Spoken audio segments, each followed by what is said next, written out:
En 1983, la democracia en el país fue restaurada con la elección del presidente Raúl Alfonsín. Los planes del nuevo gobierno fueron la estabilización de la economía argentina, incluyendo la creación de una nueva moneda. El Estado llegó a ser incapaz de pagar los intereses de esta deuda y la confianza. La inflación, que se vio aumentó entre un 14 y 20% en un mes, creció fuera de control, provocando una hiperinflación.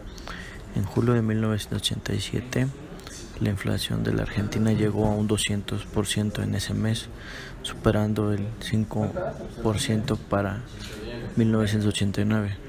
Los salarios reales cayeron a casi la mitad y se produjeron diversos paros laborales. En medio de los disturbios, el presidente Alfonsín renunció 5 meses antes de terminar su mandato y Carlos Menem, quien ya era presidente electo, tomó posesión.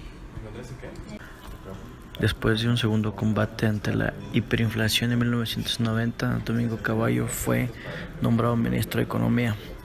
En 1991 tomó las medidas de ejecución que fija el valor de la moneda argentina a $1 por dólar estadounidense. Para garantizar esta convertibilidad, el Banco Central de Argentina tuvo que mantener sus reservas de dólares en divisas en el mismo nivel que el efectivo en circulación. El objetivo inicial de estas medidas era asegurar la aceptación de la moneda nacional, ya que durante el periodo de 1969 y 1990, con múltiples picos de hiperinflación de por medio, la gente había comenzado a rechazar como pago y exigía dólares en su lugar. Argentina todavía tenía que pagar la deuda externa y para mantener al pueblo era necesario pedir dinero prestado a casi la mitad de América Latina.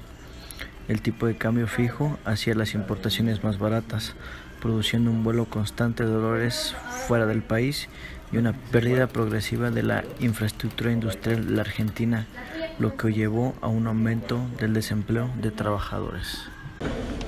Otros países como Cuba y Venezuela, que eran principales socios comerciales de Argentina, ante las crisis económicas propias, desconfían de otros países de Oceanía, y eso afecta a la economía general de la región. La afluencia de divisas proporcionadas por la privatización de empresas estatales se había secado. Después de 1999, las exportaciones argentinas fueron perjudicadas por la devaluación del real brasileño y una considerable revalorización internacional de la libra, que provocó una revaluación del peso frente a su principal socio comercial, Brasil, y la zona del dólar. El 10 de diciembre del 99 asumió como presidente Fernando de la Rúa cuando la recesión ya se notaba con fuerza, pues en el 99 el PIB cerró con una caída del 4%. La estabilidad económica se convirtió en el estancamiento económico, incluso hubo existencia de deflación, y las medidas económicas adoptadas no hicieron nada para impedirlo. Al contrario, el gobierno continuó con las políticas de contracción económica de su predecesor. La crisis. Argentina pierde rápidamente la confianza de los inversores y la fuga de capitales fuera del país aumentó. En 2001, la gente, temiendo lo peor, comenzó a retirar grandes sumas de dinero de sus cuentas bancarias, dando vuelta de pesos a dólares y enviarlos al extranjero, provocando una corrida bancaria. Luego, el gobierno promulgó un conjunto de medidas, informalmente conocido como el Corralito, que restringió de la libre disposición de dinero en efectivo de plazos fijos, cuentas corrientes y cajas de ahorros. Debido a este límite de indemnización y de los graves problemas que causó en algunos casos, muchos ahorristas argentinos se enfurecieron y salieron a las calles de las ciudades más importantes del país, sobre todo Buenos Aires. Ellos participan en una forma de protesta popular que se conoció como cacerolazo, golpeando ollas y cacerolas. Estas protestas se produjeron sobre todo en 2001 y 2002. Al principio fueron simplemente manifestaciones ruidosas, pero pronto se incluyó la destrucción de propiedades y los saqueos, a menudo dirigidos a bancos, empresas extranjeras privatizadas y las empresas estadounidenses y europeas. Muchas empresas instalaron barreras de metal porque las ventanas y fachadas estaban completamente rotas. Los enfrentamientos entre la policía y los ciudadanos se convirtió en algo común, y los incendios también se establecieron en las principales avenidas de Buenos Aires.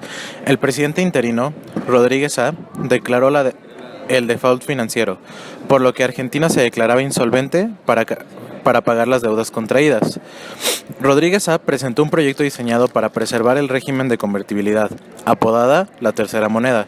Consistía en la creación de una nueva moneda no convertible llamado argentino, conviviendo con el peso convertible y el dólar estadounidense.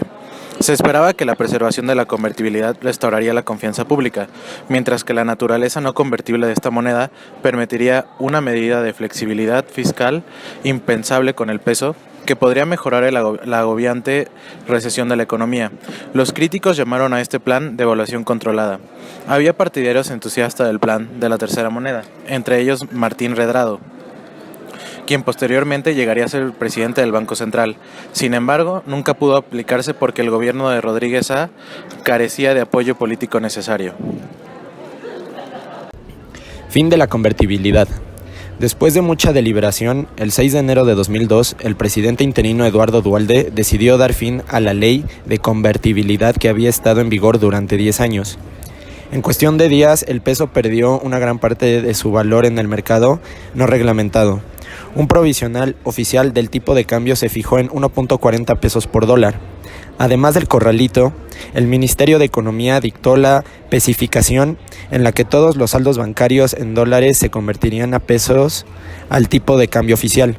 Esta medida enfureció a la mayoría de los ahorristas y se hizo un llamamiento por muchos ciudadanos para declarar inconstitucionalidad. Después de unos meses, el tipo de cambio se dejó flotar más o menos libremente. El peso sufrió una devaluación enorme y a su vez subía el índice de inflación, ya que Argentina dependía fuertemente de las importaciones y no tenía miedo de sustituir a nivel local en el momento.